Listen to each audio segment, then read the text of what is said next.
Buen día, nosotros somos el equipo número 5, el cual está conformado por García Cañada Diego, Mendoza Jiménez Aguilarina y su servidora Sanabria Bautista Valeria. Nosotros vamos a presentarles la técnica de Delfia. La técnica, conocida por sus siglas como Delfia, se define como el ensayo inmunofluorescente con mejoramiento de disociación de lantánidos. Esta prueba es un inmunoensayo, la cual usa la unión de los anticuerpos a los antígenos para identificar y medir ciertas sustancias.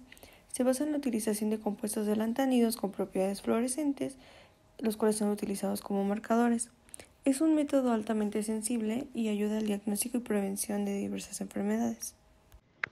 ¿Qué propiedad mide Delfia? Es importante saber que este test se basa en los complejos antígeno-anticuerpo.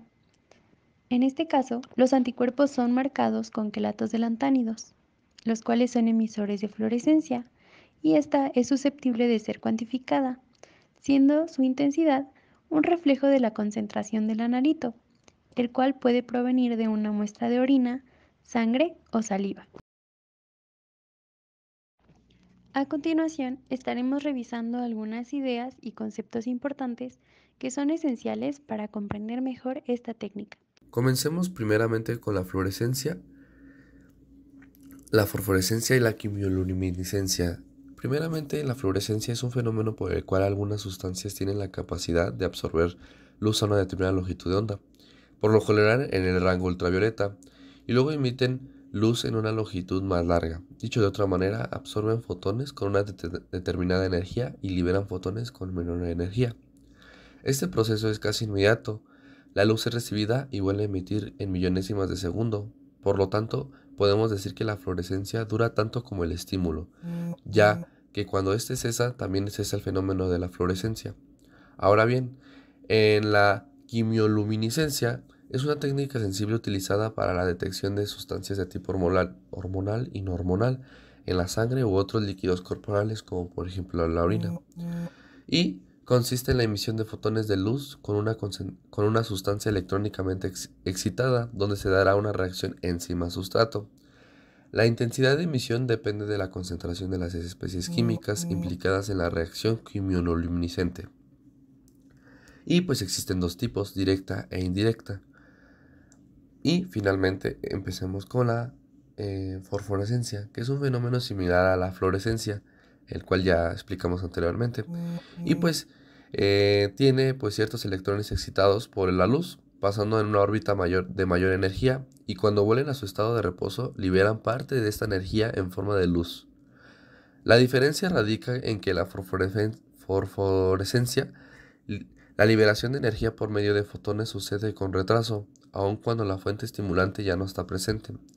Al contrario de la fluorescencia, en el cual la liberación de fotones es casi inmediata a su absorción.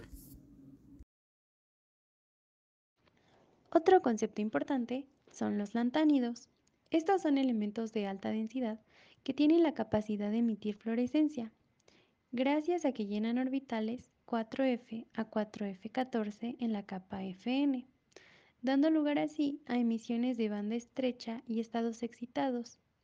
Esto se debe a que, cuando un lantánido absorbe energía en forma de luz UV o visible, los electrones en sus orbitales pueden ser promovidos a estados excitados y de esta manera, al volver a su estado fundamental, van a liberar esa energía absorbida inicialmente en forma de fluorescencia. Los lantánidos deben usarse asociados a quelatos, que son compuestos, en este caso orgánicos, formados por la unión de un ion metálico central con uno o más ligandos, y esto a través de enlaces coordinados. Los quelatos poseen tres funciones principales, que son la unión del lantánido molécula, gracias a que disponen de un grupo reactivo formado por azufre, carbono y nitrógeno, que se une a los grupos amino de las proteínas, y de esta manera posibilita la unión de los iones de lantánidos a la biomolécula que se marcará. La segunda función es la transferencia de energía al lantánido, ya que presentan una región que tiene como función absorber la luz de excitación, siendo capaces de transferir esa energía al ion del lantánido, y este producirá un espectro de emisión específico. Y la última función es la protección del lantánido, ya que constan de una serie de grupos quelantes que van a actuar protegiendo al ion en soluciones acuosas, ya que éstas podrían debilitar su fluorescencia. Los grupos de quelatos más ampliamente utilizados en los inmunoensayos han sido derivados de poliaminocarboxilatos como el EDTA, DTTA o el DTPA. En este test es muy importante el empleo de una solución intensificadora. Esta solución va a desempeñar un papel muy importante porque libera los iones de europio al medio acuoso y forma nuevos complejos altamente fluorescentes. En Delfia, la molécula marcada prácticamente no muestra fluorescencia hasta que se añade esta solución, y esto es después de producirse la reacción antígeno-anticuerpo. Gracias a esto, el bajo pH va a disociar el europio del compuesto marcado y junto con otros componentes de este mismo intensificador va a formar un nuevo quelato altamente fluorescente, y este va a estar dentro de una micela protectora. Esta solución va a amplificar el efecto de la fluorescencia del quelato hasta 10 millones de veces, y esta va a ser proporcional a la concentración del antígeno, es decir, como mencionamos, del analito que se quiere determinar. Y algunos componentes de esta solución son el tampón acidificado, el beta-NTA, topo o tritón X100, que pueden variar de acuerdo con el fabricante. Algunas propiedades principales que estos tienen son proporcionar las condiciones óptimas para la fluorescencia, mejorar el movimiento de los quelatos dentro de las micelas y principalmente intensificar la fluorescencia y prolongar su duración. Este test tiene dos variantes, una competitiva y otra no competitiva. La competitiva se va a basar en el marcaje de antígenos y la no competitiva en el marcaje de anticuerpos. En la primera variante, el analito de interés, como su nombre nos lo dice, va a competir con una versión marcada del mismo analito por un número limitado de sitios de unión en el anticuerpo específico. Esto va a resultar en una disminución de la señal medida del marcador fluorescente y por lo tanto la intensidad de la señal va a disminuir. Esto lo observamos en la imagen del ejemplo de progesterona, en el cual existe progesterona en muestra y progesterona marcada con europio, las cuales van a competir por el sitio de unión. En cambio, en la variante no competitiva, el analito presente en la muestra se va a unir primero a un anticuerpo específico para formar un complejo antígeno-anticuerpo y posteriormente el anticuerpo secundario con el marcador fluorescente se va a unir específicamente a ese complejo, por lo que la señal de fluorescencia en este caso es un reflejo de esa formación, por lo que la señal medida va a estar directamente relacionada con la cantidad de analito. Esto se ve reflejado en el ejemplo de TSH, en el cual existe una molécula de H, TSH, y va a haber por un lado un anticuerpo en fase sólida anti-beta HTSH IgG y por el otro un anti-alfa HTSH IgG, pero marcado con europio. Y aquí realmente no hay una competencia por un sitio de unión. El proceso molecular de esta prueba, al menos en cuanto a la formación del complejo antígeno-anticuerpo, se encuentra ilustrada en esta imagen. Aquí observamos que existe un anticuerpo específico en una fase sólida. Este puede estar presente en una placa, a la cual le está siendo agregado un analito presente en una muestra, y también un anticuerpo específico marcado con europio.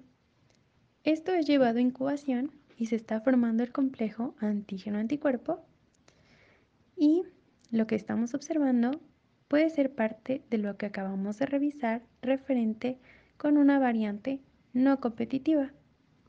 Posterior a ello, lo que se hace es agregar un inductor, lo que en este caso sería la solución intensificadora, que como ya vimos, nos ayuda en la medición de la fluorescencia.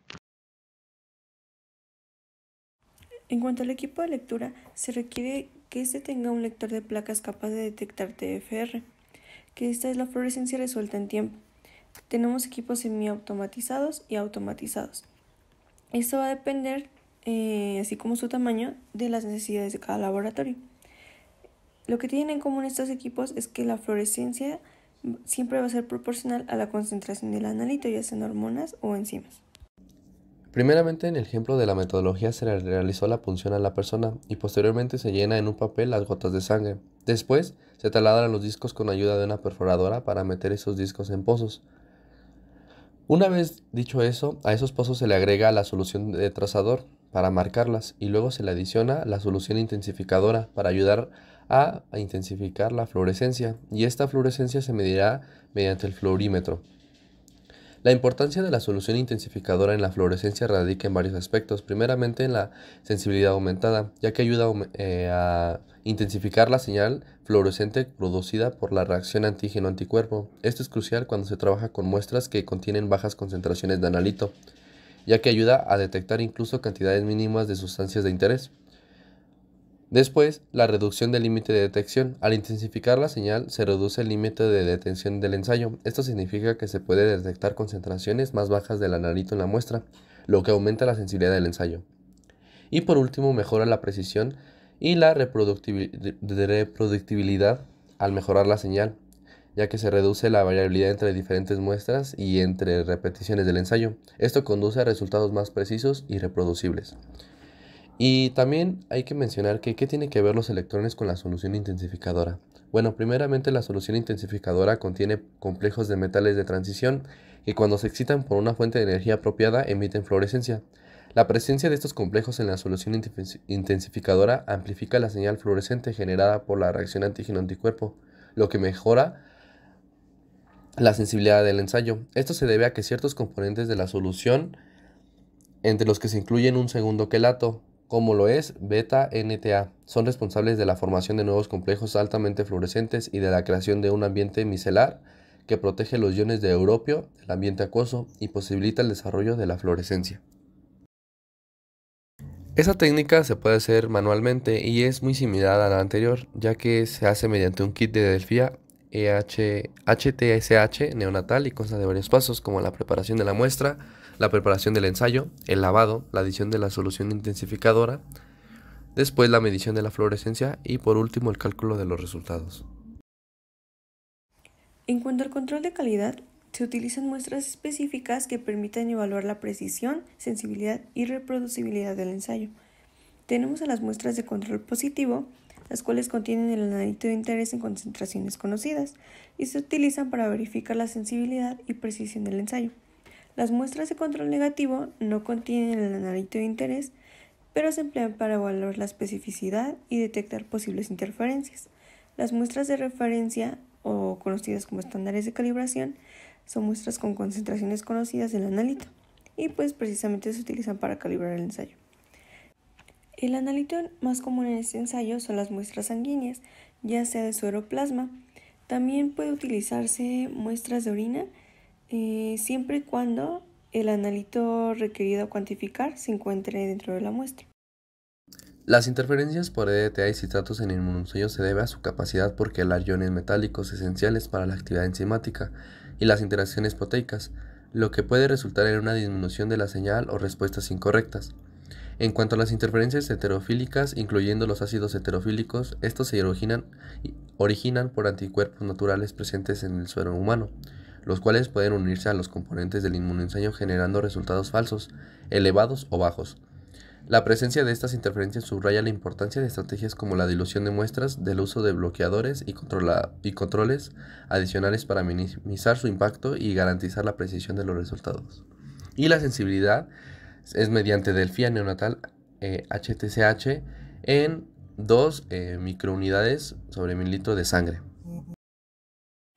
En cuanto a las aplicaciones de esta técnica en la actualidad, su función principal es que permite la determinación de los parámetros que integran el perfil del cribado prenatal del primer y segundo trimestre del embarazo. Ayuda a detectar la F-beta-HCG, que es la fracción libre de la beta-gonadotrofina coriónica humana, la PA-PPA, que es la proteína plasmática A asociada al embarazo, AFP, que es la alfa-fetoproteína, UE3, el estriol libre, LH, que es la hormona luteinizante, FSH, que es la hormona folículo estimulante, También ayuda a calcular el riesgo prenatal de sufrir las trisomías 21, que es el síndrome de Down, trisomía 18, que es el síndrome de Edwards, y finalmente puede ayudar a diagnosticar la preeclampsia. En los beneficios de esta técnica tiene un amplio rango dinámico, primeramente en la alta sensibilidad. Su gran sensibilidad hace que sea una herramienta eficaz en la determinación de compuestos que se encuentran en pequeñas concentraciones en diferentes fluidos orgánicos, tales como orina, saliva o líquido cefalorraquídeo. Incluso puede ser empleada en el seguimiento de sustancias secretadas por cultivos celulares. También tiene la posibilidad de medir analitos en sangre entera. Los últimos quelatos de lantánidos producidos han permitido el análisis de muestras de sangre entera, además de las convencionales de suero y plasma, con el consiguiente ahorro de tiempo a la hora de procesar las muestras. Y, hablando del procesamiento de las muestras, también tiene una automatización y alta capacidad de procesamiento.